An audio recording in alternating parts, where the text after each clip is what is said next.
Good afternoon for you, Aleksandr and Gregor, in our show. I'm based currently in Stockholm. Aleksandr, you're in Strasbourg, if I'm right?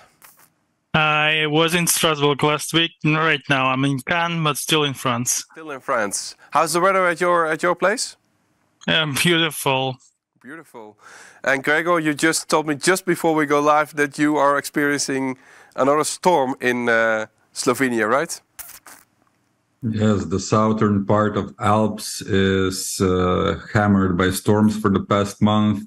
So we're just in the middle of one, and I'm in Ljubljana currently. Great. Great to have you here. And already thank you so much for your time to share with us your insights and your thoughts on the topic of today. Before we go into a deep dive on the, regulatory affairs and compliance rules within the field of AI in Europe, just one question to both of you to kick off. Aleksandr, to start off with you, just briefly, why should we even regulate AI, in your opinion? Why should we bother? I think we should bother a little bit at least, because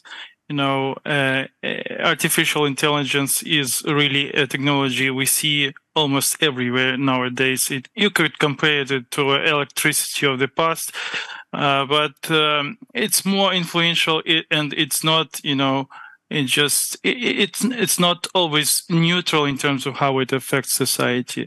So there are instances where those technologies which are based on artificial intelligence affect, really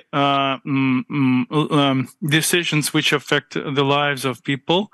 And in some cases where there is a high risk of impact of such kind, we should really take care and make sure that no significant harm arises. Yeah. And for you, Gregor, what's for you the reason why we should bother on regulations and compliance when it comes to AI? Well, regulation is part of how we manage societies in general. And when it comes to a technology that is as transformative as AI, we are already faced with consequences, with the impact that it has, both positive and also negative. And if there is a negative impact, there is a responsibility either by the designers, producers, or by the state to mitigate and minimize those negative effects on the society or individuals. Yeah. And we've seen this with other technologies in the past. Yeah, that's interesting because, for example, former President Barack Obama said that the evolution of AI goes even further and has a way more impact than, for example, social media has and will have. Do you agree? Is this really a next level evolution where we stand for?